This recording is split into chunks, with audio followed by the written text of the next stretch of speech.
disciplines of execution are designed to create a winnable game. They give you the power to execute your most important goals in the face of competing priorities and distractions. The disciplines are powerful, yet simple. They are not, however, simplistic. They can be tricky to apply and sustain because they require us to work differently than we normally do. Discipline 1 is focus on the wildly important. It requires you to focus on less in order to accomplish more.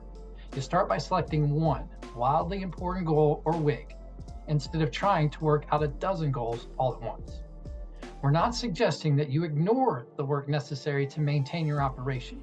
We are suggesting you narrow your focus to work on what you want to significantly improve most. Most intelligent, ambitious people don't want to do less, especially if it means saying no to good ideas. They're wired to do more, but there are always more good ideas than there are the capacity to execute them.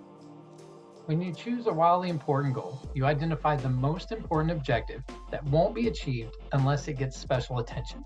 In other words, your normal course of business won't make it happen. To define a WIG, identify where you are now, where you want to be, and by when. Said differently, you define a starting line, finish line, and a deadline. Psychologically, it's very important to have a single measurement of success. This is the discipline of focus, and it's the first step to creating a winnable game. Discipline 2 is act on the lead measures. No matter what you're trying to achieve, your success will be based upon two kinds of measures, lag and lead measures. Lag measures track the success of your wildly important goals. Lags are measures you spend time losing sleep over. Revenue, profit, quality, customer satisfaction.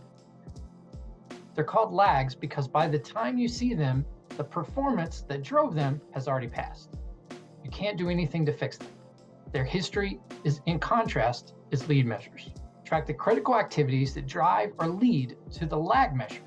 They predict the success of the lag measure and are influenced directly by the team. A common example of a lag measure is weight loss. Which activities or lead measures will lead to weight loss? Diet and exercise.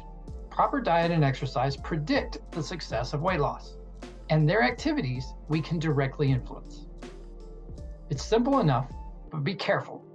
The smartest people fall into the trap of fixating on the lag measure. They can't directly influence this because the lag are easier to measure and they represent the result that we ultimately want. Think of a lead measure as a lever that moves your wildly important goal. Discipline 3 is keeping a compelling scoreboard. People play differently when they are keeping score. If you doubt this, watch a group of teenagers playing basketball. See how the game changes the moment scorekeeping begins. It's not a subtle change. The change in lag and lead measures won't have much meaning to the team unless they can see the progress in real time. Bowling through a curtain is not that much fun. Discipline 3 is the discipline of engaging people. People perform best when they are emotionally engaged, and the highest level of engagement comes when people know the score and knowing if they're winning or losing the game. It's that simple. The best scorecard is designed for and often used directly by the players. A player scoreboard is quite different from the complex scoreboard that coaches love to make. If players know the score and they know they can influence the score, the lead measure and the lag measure will both move positively and you will have a winning game. Disciplines 1, 2, and 3 are nothing more than a formula for creating a winnable game. Discipline 4 is how we play that game. Discipline 4 is to create a cadence of accountability. The cadence of accountability is a rhythm of regular and frequent team meetings that focus on the wildly important goal. These meetings happen weekly, sometimes daily. Ideally, they last no more than 20 minutes. In that brief amount of time, team members hold each other accountable for the commitments to move the scoreboard.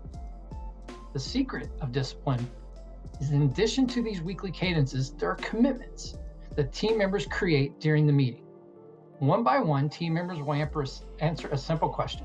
What are the one or two most important things that I can do this week that will have the biggest impact on the scoreboard? In the meeting the following week, each team member reports first if they met last week's commitment. Second, if those commitments moved the scoreboard. And lastly, what their commitment is for the upcoming week. People are more likely to commit to their own ideas than the orders from above. And when individuals commit, their fellow team members, not only their boss, that commitment goes far beyond professional job performance to become personal promise. When the team sees that they are having a direct impact on the wildly important goal, they know they are winning. And nothing drives morale and engagement more than winning.